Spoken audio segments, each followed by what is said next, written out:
Ahoj, dáme si posledné video s modelom 3 Highland. Spravím porovnanie s mojím Ioniq 6 a pridám svoj názor na to, ako som to auto vnímal ja.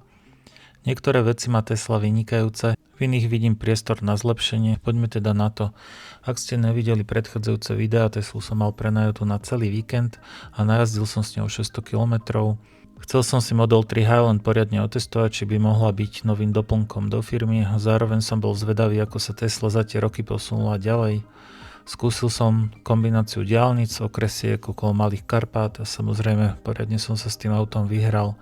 Ohľadom spotreby auta v párovom teste s Ioniqom bola spotreba veľmi podobná. V niektorých situáciách bolo jedno auto lepšie, v iných zase druhé. Tesla deklaruje brutto kapacitu 82 kWh a Ioniq má 77,4, ale obe by mali mať zhodne využiteľnú okolo 74-75 kWh. Metodiky výpočtu spotreby v kWh na 100 km a rozdelenie veľkosti horných a spodných percent sa mierne líšia, no v reálnych podmienkach sú rozdiely minimálne. Tesla má vpredu indukčný motor, kým Ioniq má obidva permanentné a predný sa odpája rýchlou spojkou.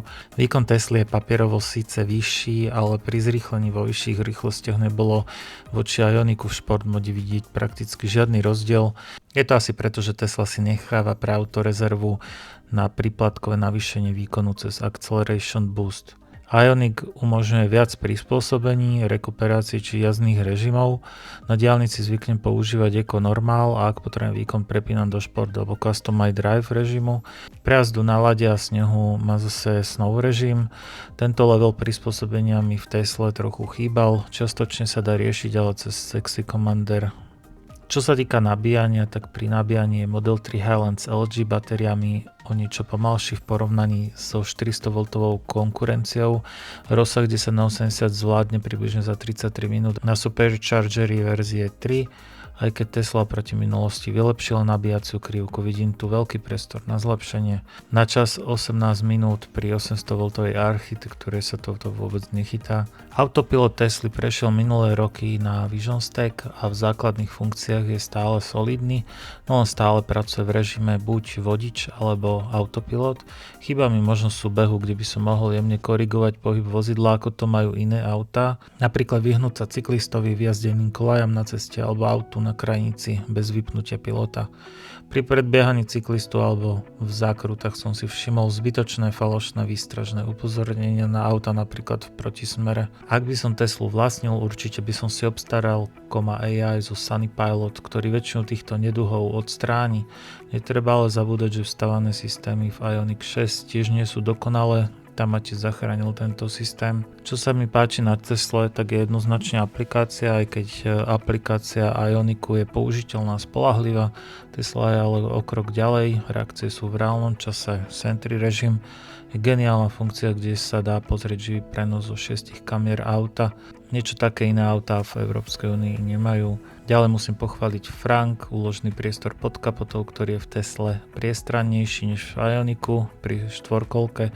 Kufor Tesly je o málo viac praktický s lepším prístupom a viacerými úložnými možnosťami. Interiér Tesly je minimalistický s čistými líniami a veľkým displejom, posed je nižší, no pri mojich 190 cm som sa tam cítil trochu stiesnene. Ioniq je priestorom skôr niečo medzi Tesla Model 3 a Model S. Sedadlami ani po krátkej 1,5 hodinovej jazde príliš nesedeli, ale toto je asi individuálne. A vzadu má Tesla tiež o trochu menej priestoru na nohy v porovnaní so šestkou. Čo sa týka materiálov, na niektorých miestach vidno šetrenie, ale dizajn ako celok je vydarený. Ambientné osvetlenie je jednoduché, jednoradové. Ioniq ponúka viac možností dvojradového ambientného osvetlenia a lepšie pokrýva interiér. Radenie cez displej, respektíve automaticky cez AI alebo blinkere v podobe tlačidiel na volante mi nevadili. Skôr som mal problém niekedy zapnúť blinker alebo autopilot. Tlačidlá sú umiestnené na plastovej ploche, ktorá niekedy nereagovala na stlačenie, ako by som požadoval. Na záver teda Tesla Model 3 Highland a Ioniq 6 majú každé svoje silné stránky. Tesla vyniká aplikáciou, infotainmentom, Ioniq zas s lepším nabíjaním 800V architektúrou, viacerými možnosťami prispôsobenia, head-up displejom alebo V2L podporou.